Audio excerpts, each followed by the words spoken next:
and the only planet that sustains life.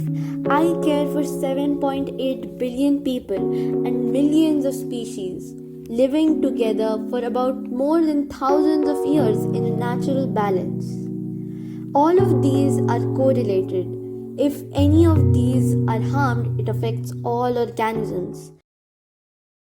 Unfortunately, the biggest threat to sustainability on life has come from the most intelligent species, that is, the Homo sapiens. It took 2 million years since prehistory to reach 1 billion human population and only 200 years to reach 7 billion. This sharp increase in human population and their lifestyle, which is not eco friendly, is disturbing the balance of life. The sustainability of resources, namely water, food, and energy, is stretched to the limits due to the steep rise in demands of these resources for the 7 billion people. Accommodating and feeding this huge population surge is done by cutting trees, thus converting forest land for agricultural, industrial, and other purposes. This consequently impacts soil and water retention. Heavy demand and usage of fuels is depleting forests and causing pollution. The overall rainfall Earth receives is reducing, thus adversely affecting the water cycle. As a result, heat waves and drought-like situations, flooding, melting of glaciers, rising sea levels due to increased atmospheric temperature are a reality today. These factors are causing long-term impact on the resource nexus between food, water, and energy.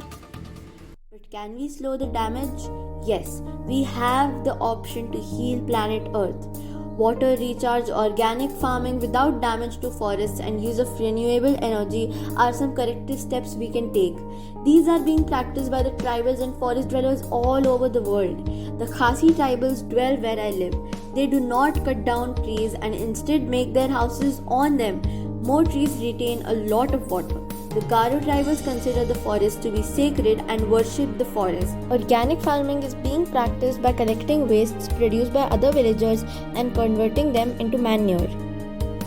Tribals grow legumes which live in symbiosis and don't need nitrogenous fertilizers. They walk long distances even on cold winter mornings to make an earning rather than using bikes for traveling. Their houses are made up of locally available materials, mud, etc. that keep them cool during summer and warm during winter. Their bridges are also made up of roots rather than using iron. Tribals inspire us to have a green lifestyle which is in sync with nature, and it will help in rejuvenating the resources. Start off with your own home as a first step, and you might notice that things could be greener and healthier. As you might be knowing the saying, Rome wasn't built in a day. After 6 months of tremendous effort, our hard work paid off. This is how we do it.